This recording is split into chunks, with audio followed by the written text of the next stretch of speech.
ನಮಸ್ಕಾರ. ಭಾರತದ ಇತಿಹಾಸದಲ್ಲಿ ಎಷ್ಟೋ ಯುದ್ಧಗಳಾಗಿವೆ ಅಲ್ವಾ? ಆದರೆ ಕೆಲವು ಯುದ್ಧಗಳು ಇಡೀ ದೇಶದ ದಿಕ್ಕನ್ನೇ ಬದಲಿಸಿಬಿಡ್ತವೆ. ಇವತ್ತು ನಾವು ಮಾತಾಡೋಕೆ ಹೊರಟಿರೋದು ಅಂಥದ್ದೇ ಒಂದು ನಿರ್ಣಾಯಕ ಆದರೆ ಹೆಚ್ಚು ಚರ್ಚೆಗೆ ಬರಾದ ಯುದ್ಧದ ಬಗ್ಗೆ. ಬನ್ನಿ, ಉತ್ತರ ಮತ್ತು ದಕ್ಷಿಣ ಭಾರತದ ನಡುವೆ ನಡೆದ ಆ ಮಹಾ ಸಂಘರ್ಷದ ಕಥೆಯನ್ನ ಒಟ್ಟಿಗೆ ನೋಡೋಣ. ಸರಿ, ಹಾಗಿದ್ರೆ ಈ ಇಡೀ ಕಥೆಯನ್ನ ನಾವು ಹೇಗೆ ಅರ್ಥ ಮಾಡ್ಕೊಳ್ಳೋದು? ನೋಡಿ, 5 ಸಿಂಪಲ್ ಹಂತಗಳಿವೆ. ಮೊದಲು ಆ 2 ದೊಡ್ಡ ಸಾಮ್ರಾಜ್ಯಗಳು ಯಾವುವು ಅಂತ ತಿಳ್ಕೊಳ್ಳೋಣ. ಆಮೇಲೆ ಅವುಗಳ ನಾಯಕರಾದ ಹರ್ಷ ಮತ್ತು ಪುಲಕೇಶಿಯರ ಬಗ್ಗೆ ಮಾತಾಡೋಣ. ನಂತರ ಯುದ್ಧ ನಡೆದ ನರ್ಮದಾ ನದಿಯ ಪ್ರಾಮುಖ್ಯತೆ ಏನು, ಚಾಲುಕ್ಯರು ಆ ಯುದ್ಧವನ್ನ ಹೇಗೆ ಗೆದ್ರು, ಮತ್ತು ಕೊನೆಯದಾಗಿ ಈ ಒಂದೇ ಒಂದು ಯುದ್ಧದಿಂದ ಭಾರತದ ಇತಿಹಾಸದ ಮೇಲೆ ಆದ ಪರಿಣಾಮಗಳೇನು ಅಂತ ವಿವರವಾಗಿ ನೋಡೋಣ. ಯಾವುದೇ ದೊಡ್ಡ ಸಂಘರ್ಷವನ್ನ ಅರ್ಥ ಮಾಡ್ಕೋಬೇಕು ಅಂದ್ರೆ ಮೊದಲು ಆ ಕಾಲದ ಪರಿಸ್ಥಿತಿ ಹೇಗಿತ್ತು ಅಂತ ನೋಡಬೇಕು. ನಾವು ಮಾತಾಡ್ತಿರೋದು 7ನೇ ಶತಮಾನದ ಭಾರತದ ಬಗ್ಗೆ. ಅಂದ್ರೆ ಗುಪ್ತ ಸಾಮ್ರಾಜ್ಯದ ವೈಭವ ಎಲ್ಲ ಮುಗಿದು ದೇಶದಲ್ಲಿ ಒಂದು ರೀತಿಯ ರಾಜಕೀಯ ಅಸ್ಥಿರತೆ ಇತ್ತು. ಇದೇ ಸಮಯದಲ್ಲಿ 2 ಮಹಾನ್ ಶಕ್ತಿಗಳು ಹುಟ್ಕೊಂಡ್ರು, ಒಂದು ಉತ್ತರದಲ್ಲಿ, ಇನ್ನೊಂದು ದಕ್ಷಿಣದಲ್ಲಿ. ನೋಡಿ, ಈ ಮಹಾಸಂಗ್ರಾಮದ 2 ಬದಿಯಲ್ಲಿ ನಿಂತಿದ್ದವರೇ ಇವರು. ಒಂದು ಕಡೆ ಉತ್ತರ ಭಾರತದ ಅಧಿಪತಿ ಪುಷ್ಯಭೂತಿ ವಂಶದ ಹರ್ಷವರ್ಧನ. ಇವರ ಗುರಿ ಇಡೀ ಭಾರತವನ್ನ ಒಂದೇ ಆಡಳಿತದಡಿ ತರೋದು. ಇನ್ನೊಂದು ಕಡೆ ದಕ್ಷಿಣದ ಹೆಮ್ಮೆಯ ಚಾಲುಕ್ಯ ಚಕ್ರವರ್ತಿ ಇಮ್ಮಡಿ ಪುಲಕೇಶಿ. ಇವರ ಗುರಿ ದಕ್ಷಿಣದ ಸ್ವಾತಂತ್ರ್ಯವನ್ನ ಕಾಪಾಡೋದು. ಇವರಿಬ್ಬರ ಗುರಿಗಳೇ ಪರಸ್ಪರ ವಿರುದ್ಧವಾಗಿದ್ವು, ಹಾಗಾಗಿ ಸಂಘರ್ಷ ಅನಿವಾರ್ಯವಾಗಿತ್ತು. ಓಕೆ, ಈಗ ಇವರಿಬ್ರು ಯಾಕೆ ಯುದ್ಧಕ್ಕೆ ನಿಂತರು ಅನ್ನೋದು ತುಂಬಾ ಇಂಟ್ರೆಸ್ಟಿಂಗ್. ಇದು ಬರೀ ಸಾಮ್ರಾಜ್ಯ ವಿಸ್ತರಣೆ ಕಥೆಯಲ್ಲ, ಬದಲಾಗಿ ಇಬ್ರು ಮಹಾನ್ ಚಕ್ರವರ್ತಿಗಳ ಮಹತ್ವಾಕಾಂಕ್ಷೆಗಳ ನಡುವಿನ ಸಂಘರ್ಷ. ಹರ್ಷವರ್ಧನನಿಗೆ ಒಂದು ದೊಡ್ಡ ಕನಸಿತ್ತು. ಇಡೀ ಭಾರತವನ್ನ ಒಂದೇ ಆಡಳಿತದಡಿ ತಂದು ಗುಪ್ತ ಸಾಮ್ರಾಜ್ಯದ ವೈಭವವನ್ನ ಮರುಸ್ಥಾಪಿಸಬೇಕು ಅನ್ನೋದು. ಅದಕ್ಕೆ ಸಾರ್ವಭೌಮ ಚಕ್ರವರ್ತಿಯಾಗಬೇಕು ಅಂತ ಹೊರಟಿದ್ದ. ಉತ್ತರ ಭಾರತವನ್ನೆಲ್ಲ ಗೆದ್ಮೇಲೆ ಅವನ ಕಣ್ಣು ಸಹಜವಾಗಿಯೇ ದಕ್ಷಿಣದ ಕಡೆ ತಿರುಗಿತ್ತು. ಆದರೆ ಉತ್ತರದಲ್ಲಿ ಹರ್ಷನ ಈ ಎಲ್ಲಾ ನಡೆಗಳನ್ನ ದಕ್ಷಿಣದಲ್ಲಿ ಒಬ್ಬರು ತುಂಬಾನೇ ಸೂಕ್ಷ್ಮವಾಗಿ ಗಮನಿಸ್ತಾ ಇದ್ರು.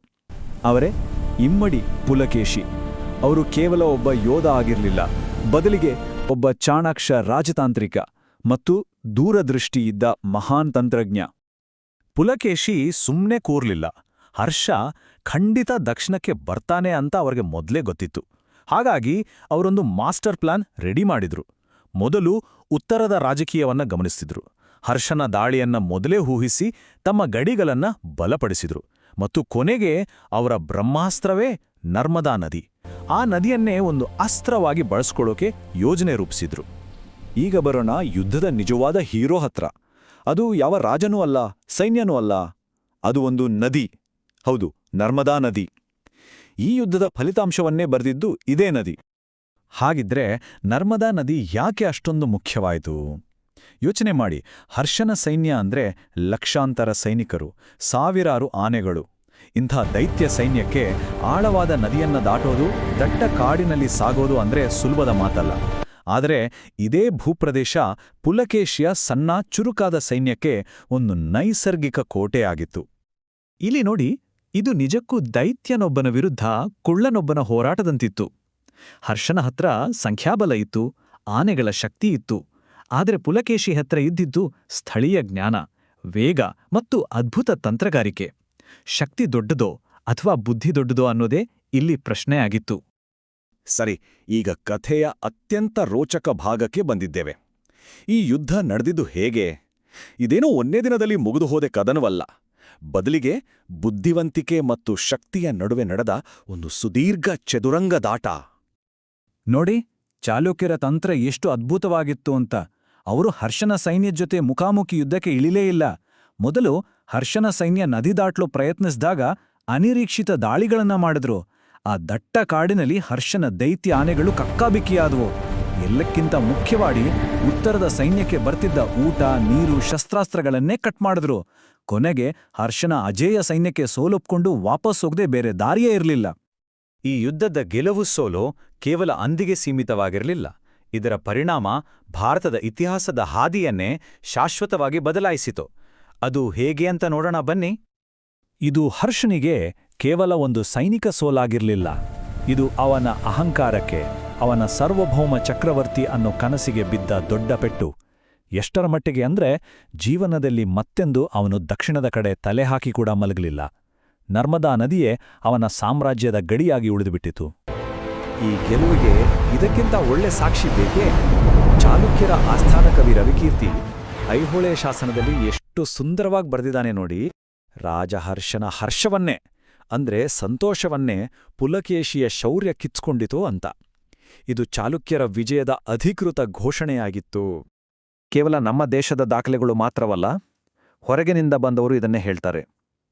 ಆಗ ಭಾರತಕ್ಕೆ ಬಂದಿದ್ದ ಚೀನಾದ ಪ್ರವಾಸಿ ಯುಎನ್ ಸಾಂಗ್ ಕೂಡ ತನ್ನ ಬರವಣಿಗೆಯಲ್ಲಿ ಪುಲಕೇಶಿಯ ಸೈನ್ಯ ಎಷ್ಟು ಶಿಸ್ತಿನಿಂದ ಕೂಡಿತ್ತು ಮತ್ತು ಹರ್ಷನ ಸಾಮ್ರಾಜ್ಯದ ಗಡಿ ನರ್ಮದಾ ನದಿಗೆ ನಿಂತಿತ್ತು ಅಂತ ಸ್ಪಷ್ಟವಾಗಿ ದಾಖಲಿಸಿದ್ದಾನೆ. ಒಟ್ಟಾರೆಯಾಗಿ ಹೇಳೋದಾದ್ರೆ ಈ ಯುದ್ಧದ ಪರಿಣಾಮಗಳು 3 ಮುಖ್ಯವಾದ ಕ್ಷೇತ್ರಗಳಲ್ಲಿ ಕಾಣಿಸ್ತವೆ. 1, ಉತ್ತರ ಮತ್ತು ದಕ್ಷಿಣದ ನಡುವೆ ಒಂದು ರಾಜಕೀಯ ಗಡಿರೇಖೆ ಸ್ಪಷ್ಟವಾಯಿತು. 2, ಇದರಿಂದಾಗಿ ದಕ್ಷಿಣ ಭಾರತ ತನ್ನದೇ ಆದ ವಿಶಿಷ್ಟ ಸಂಸ್ಕೃತಿ, ಭಾಷೆ ಮತ್ತು ಕಲೆಯನ್ನ ಬೆಳೆಸ್ಕೊಳ್ಳೋಕೆ ಸಾಧ್ಯವಾಯಿತು. 3ನೇದು, ಯುದ್ಧದಲ್ಲಿ ಸೈನ್ಯದ ಗಾತ್ರಕ್ಕಿಂತ ತಂತ್ರಗಾರಿಕೆ ಎಷ್ಟು ಮುಖ್ಯ ಅನ್ನೋದಕ್ಕೆ ಇದು ಇತಿಹಾಸದಲ್ಲಿ ಒಂದು ಪಾಠವಾಗಿ ಉಳಿತು. ಕೊನೆಗೆ ಈ ಒಂದೇ ಒಂದು ಗೆಲುವು ಇಮ್ಮಡಿ ಪುಲಕೇಶಿಯನ್ನ ಇತಿಹಾಸದಲ್ಲಿ ಅಮರನನ್ನಾಗಿಸಿತು. ಅವರು ಕೇವಲ ಚಾಲುಕ್ಯರ ರಾಜನಾಗಿ ಉಳಿಯಲಿಲ್ಲ, ಬದಲಿಗೆ ದಕ್ಷಿಣಾಪಥೇಶ್ವರ ಅಂದ್ರೆ ಇಡೀ ದಕ್ಷಿಣದ ರಕ್ಷಕ ಅನ್ನೋ ಬಿರುದಿಗೆ ಪಾತ್ರರಾದ್ರು. ಸರಿ, ಈ ಇಡೀ ಕಥೆಯನ್ನ ಕೇಳಿದ ಮೇಲೆ ಒಂದು ಕ್ಷಣ ಯೋಚನೆ ಮಾಡಿ. ಒಂದು ವೇಳೆ ಆ ನರ್ಮದಾ ತೀರದ ಯುದ್ಧದಲ್ಲಿ ಹರ್ಷವರ್ಧನ ಗೆದ್ದುಬಿಟ್ಟಿದ್ರೆ, ದಕ್ಷಿಣವನ್ನು ತನ್ನ ಸಾಮ್ರಾಜ್ಯಕ್ಕೆ ಸೇರಿಸ್ಕೊಂಡಿದ್ರೆ, ಹಾಗಾಗಿದ್ರೆ ಇವತ್ತಿನ ನಮ್ಮ ಭಾಷೆ, ನಮ್ಮ ಸಂಸ್ಕೃತಿ, ನಮ್ಮ ಇತಿಹಾಸ ಎಲ್ಲವೂ ಹೀಗೇ ಇರುತ್ತಿತ್ತಾ ಅಥವಾ ಸಂಪೂರ್ಣವಾಗಿ ಬೇರೆಯಾಗಿರುತ್ತಿತ್ತಾ? ಇದೊಂದು ಯೋಚಿಸಬೇಕಾದ ವಿಷಯ ಅಲ್ವಾ? ಇನ್ನೂ ಈ ತರಹ ಹೆಚ್ಚು ವಿಡಿಯೋಗಾಗಿ ನಮ್ಮ ಚಾನೆಲ್ ಸಬ್ಸ್ಕ್ರೈಬ್ ಮಾಡ್ಕೊಳ್ಳಿ. ಹಾಗೆ ನಿಮ್ಮ ಅನಿಸಿಕೆನ ಕೆಳಗಡೆ ಕಮೆಂಟ್ ಮಾಡಿ. ಹೌದು. ಸಿಗೋಣ ಮುಂದಿನ ವಿಡಿಯೋದಲ್ಲಿ. ನಮಸ್ಕಾರ.